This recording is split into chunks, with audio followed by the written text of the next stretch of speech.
I am writing this under an appreciable mental strain, since by tonight I shall be no more.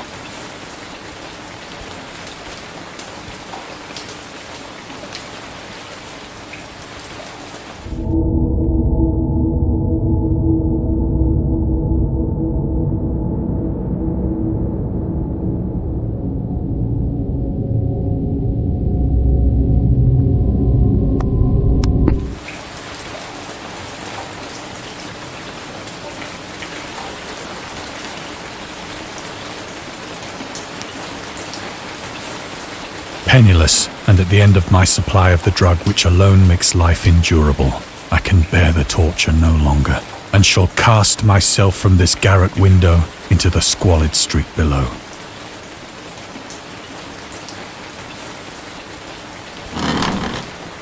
Do not think from my slavery to morphine that I am a weakling or a degenerate.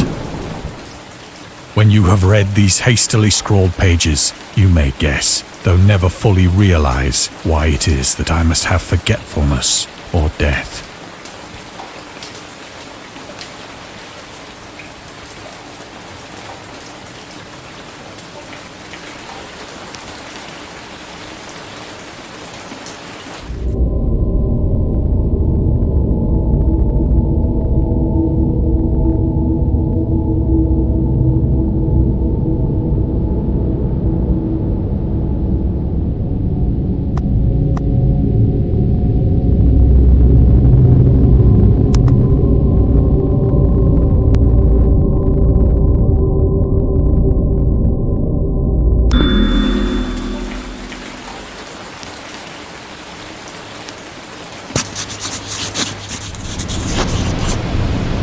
It was in one of the most open and least frequented parts of the broad Pacific that the packet of which I was supercargo fell a victim to the German sea raider.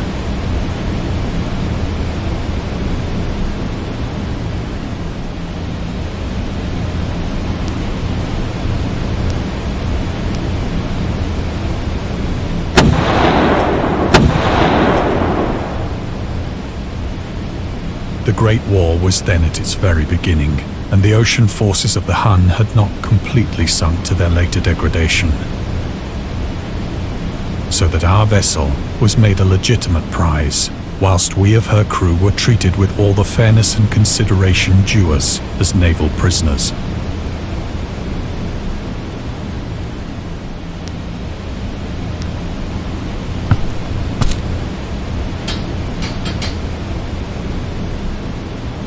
So liberal, indeed, was the discipline of our captors, that 5 days after we were taken, I managed to escape alone in a small boat with water and provisions for a good length of time.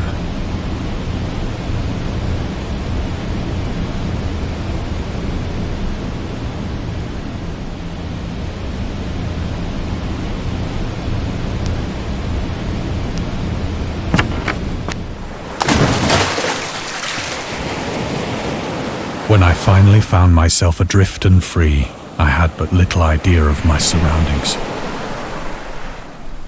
Never a competent navigator, I could only guess vaguely by the sun and stars that I was somewhat south of the equator. Of the longitude, I knew nothing, and no island or coastline was in sight.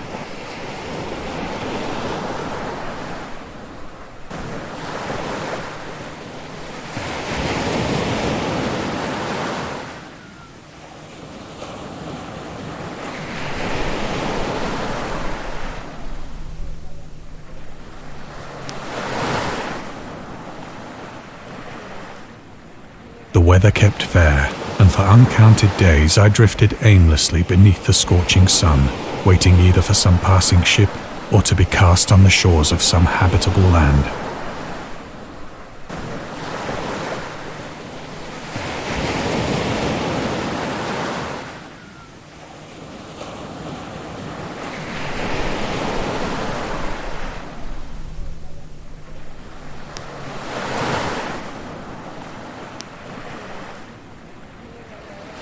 But neither ship nor land appeared, and I began to despair in my solitude upon the heaving vastness of unbroken blue.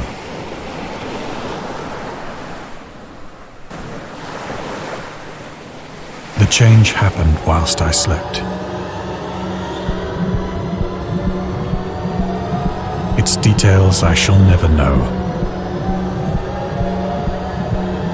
For my slumber, though troubled and dream-infested, was continuous.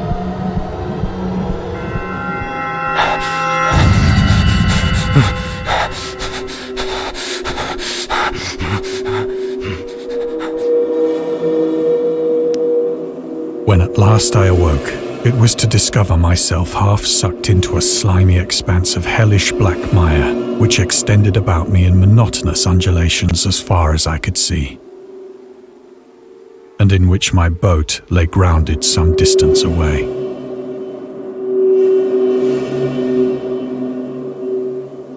Though one might well imagine that my first sensation would be of wonder at so prodigious and unexpected a transformation of scenery, I was in reality more horrified than astonished.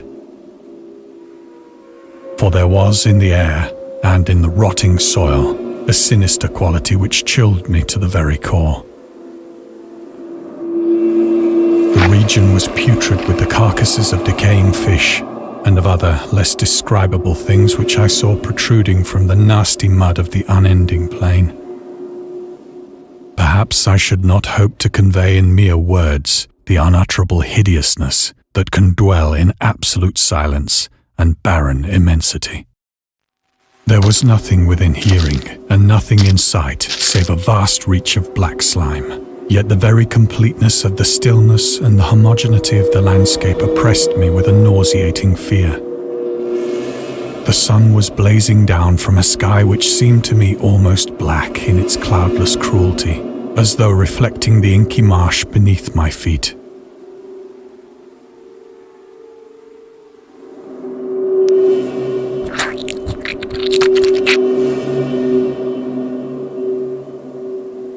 As I crawled into the stranded boat, I realized that only one theory could explain my position. Through some unprecedented volcanic upheaval, a portion of the ocean floor must have been thrown to the surface, exposing regions for which innumerable millions of years had lain hidden under unfathomable watery depths. So great was the extent of the new land which had risen beneath me that I could not detect the faintest noise of the surging ocean, straining my ears as I might.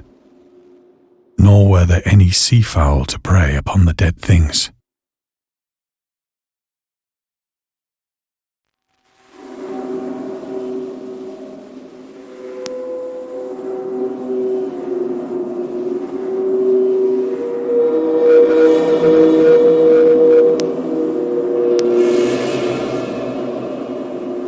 For several hours I sat thinking or brooding in the boat, which lay upon its side and afforded a slight shade as the sun moved across the heavens. As the day progressed, the ground lost some of its stickiness and seemed likely to dry sufficiently for traveling purposes in a short time. That night I slept but little, and the next day I made for myself a pack containing food and water, preparatory to an overland journey in search of the vanished sea and possible rescue.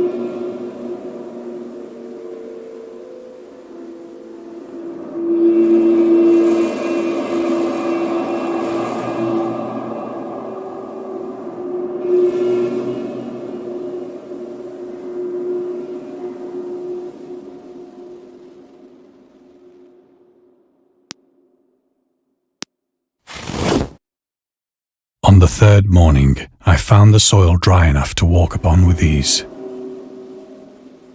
The odor of the fish was maddening, but I was too much concerned with graver things to mind so slight an evil, and set out boldly for an unknown goal.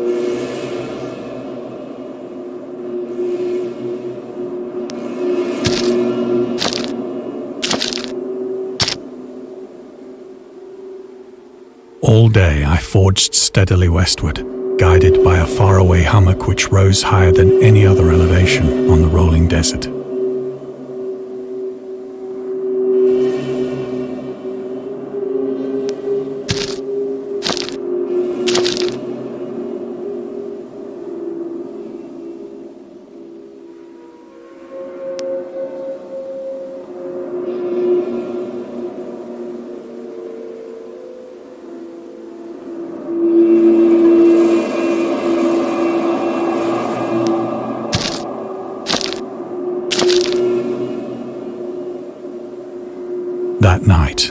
encamped, and on the following day still travelled toward the hummock, though that object seemed scarcely nearer than when I had first espied it.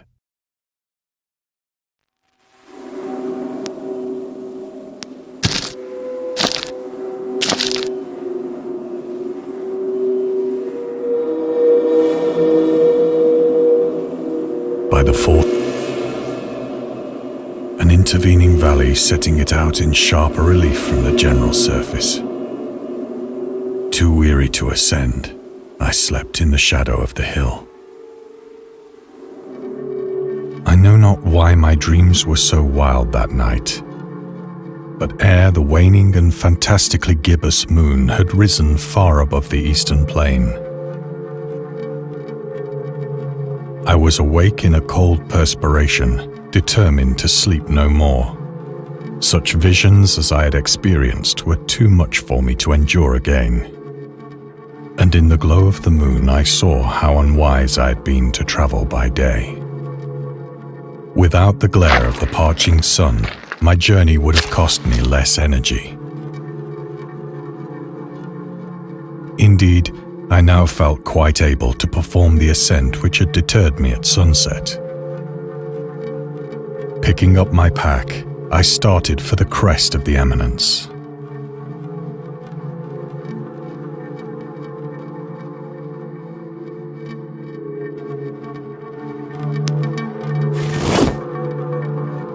I have said that the unbroken monotony of the rolling plain was a source of vague horror to me. But I think my horror was greater when I gained the summit of the mound and looked down the other side into an immeasurable pit or canyon, whose black recesses the moon had not yet soared high enough to illumine. I felt myself on the edge of the world, peering over the rim into a fathomless chaos of eternal night. Through my terror ran curious reminiscences of Paradise Lost, and of Satan's hideous climb through the unfashioned realms of darkness. As the moon climbed higher in the sky, I began to see that the slopes of the valley were not quite so perpendicular as I had imagined. Ledges and outcroppings of rock afforded fairly easy footholds for a descent, whilst after a drop of only a few hundred feet, the declivity became very gradual.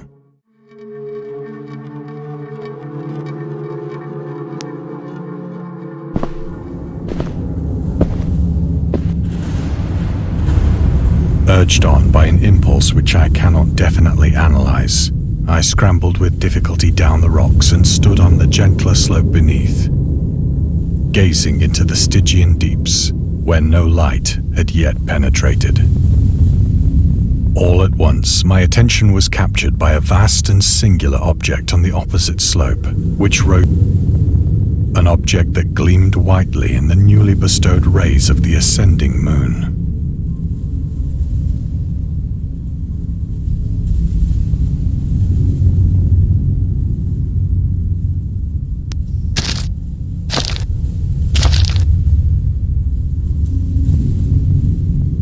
That it was merely a gigantic piece of stone, I soon assured myself. But I was conscious of a distinct impression that its contour and position were not altogether the work of nature. A closer scrutiny filled me with sensations I cannot express.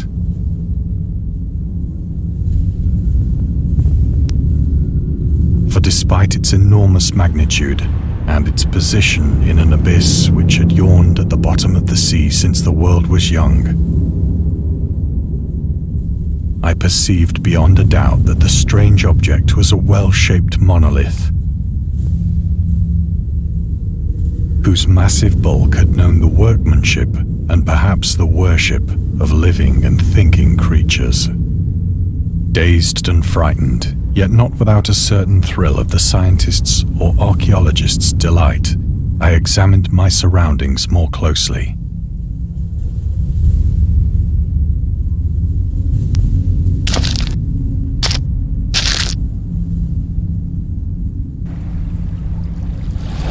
The moon, now near the zenith, shone weirdly and vividly above the towering steeps that hemmed in the chasm, and revealed the fact that a far-flung body of water flowed at the bottom, winding out of sight in both directions and almost lapping my feet as I stood on the slope. Across the chasm, the wavelets washed the base of the Cyclopean monolith, on whose surface I could now trace both inscriptions and crude sculptures.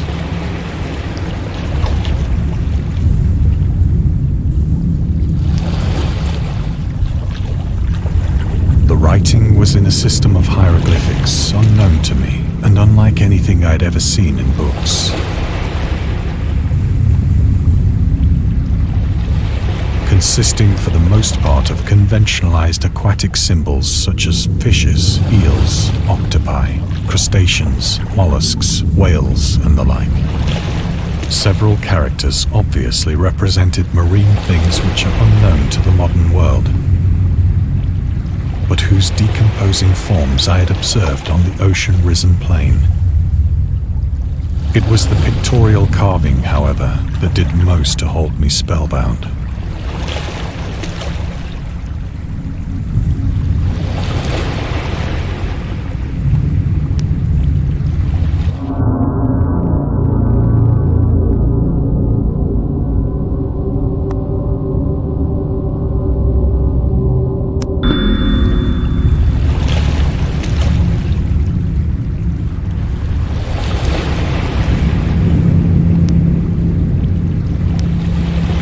Visible across the intervening water on account of their enormous size were an array of bas-reliefs whose subjects would have excited the envy of a doré. I think that these things were supposed to depict men, at least a certain sort of men, though the creatures were shown disporting like fishes in the waters of some marine grotto.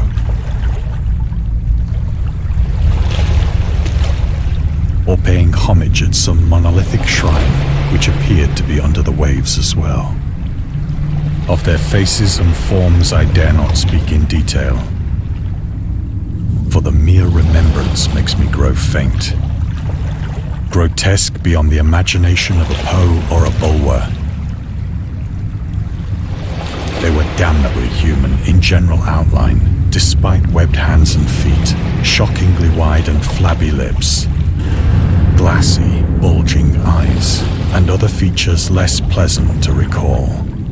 Curiously enough, they seem to have been chiseled badly out of proportion with their scenic background. For one of the creatures was shown in the act of killing a whale, represented as but little larger than himself. I remarked, as I say, their grotesqueness and strange size, but in a moment decided that they were merely the imaginary gods of some primitive fishing or seafaring tribe. Some tribe whose last descendant had perished eras before the first ancestor of the Piltdown or Neanderthal man was born.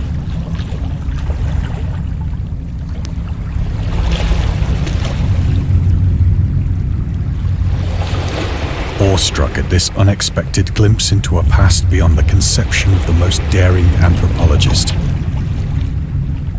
I stood musing whilst the moon cast queer reflections on the silent channel before me. Then, suddenly, I saw it. With only a slight churning to mark its rise to the surface, the thing slid into view above the dark waters.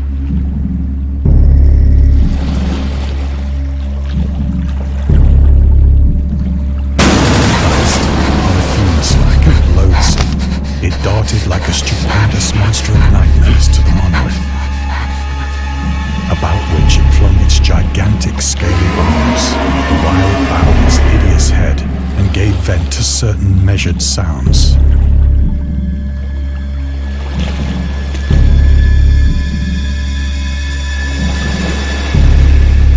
I think I went mad then.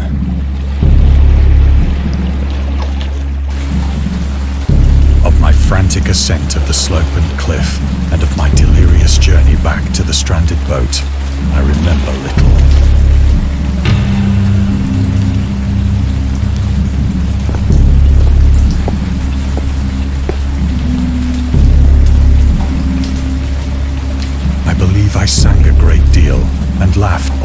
when I was unable to sing.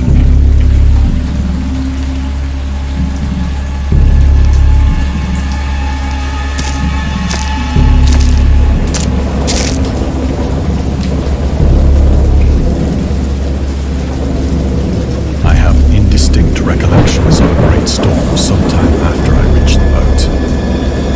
At any rate, I hoped I heard pearls of thunder and other tones which nature utters only in her wildest moods.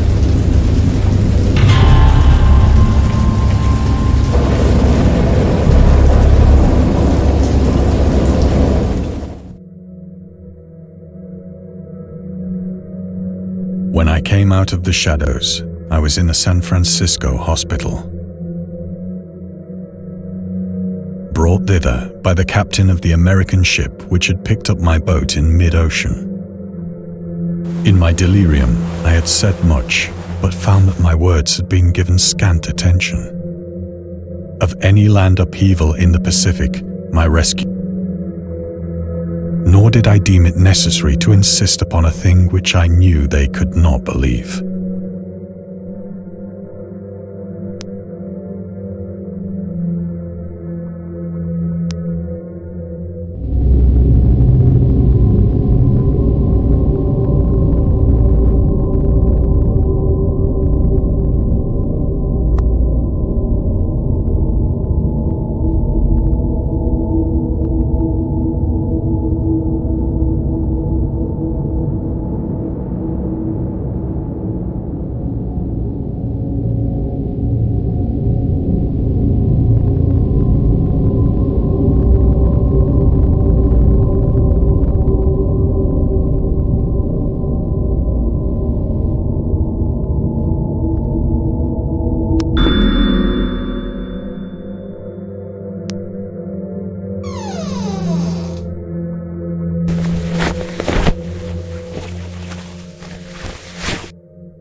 Once I sought out a celebrated ethnologist and amused him with peculiar questions regarding the ancient Philistine legend of Dagon, the fish god.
But soon perceiving that he was hopelessly conventional, I did not press my inquiries.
It is at night, especially when the moon is gibbous and waning, that I see the thing.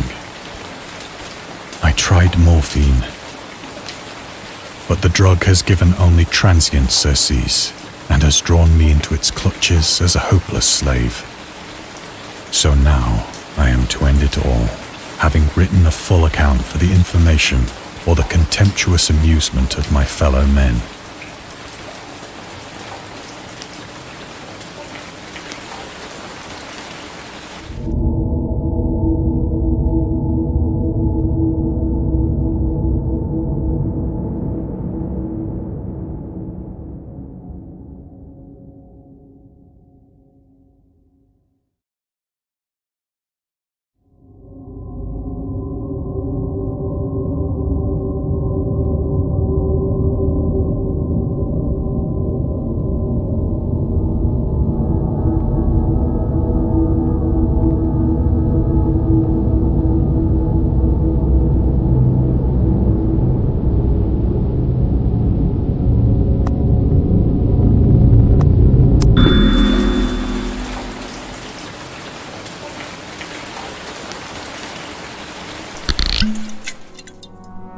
Often, I ask myself if it could not all have been a pure phantasm, a mere freak of fever as I lay sun-stricken and raving in the open boat after my escape from the German man-of-war.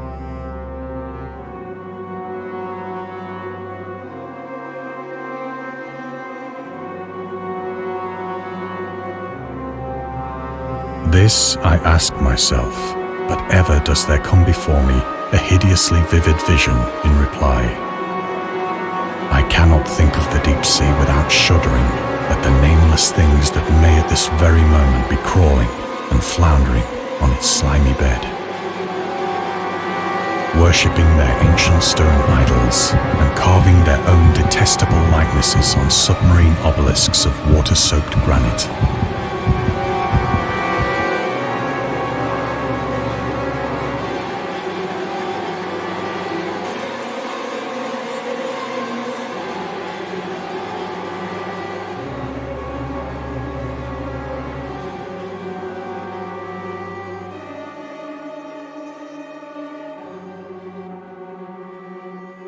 I dream of a day when they may rise above the billows to drag down into their reeking talons the remnants of puny, war-exhausted mankind. Of a day when the land shall sink and the dark ocean shall ascend amidst universal pandemonium.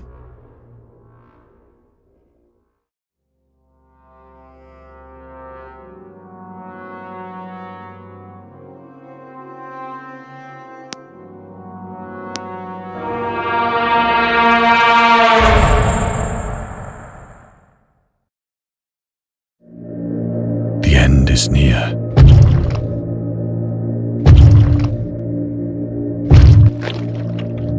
I hear a noise at the door, as of some immense slippery body lumbering against it.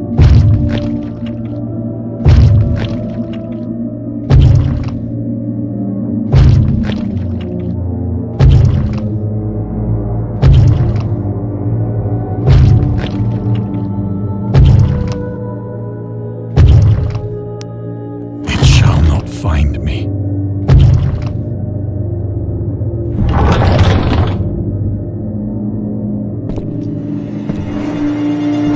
God, that hand!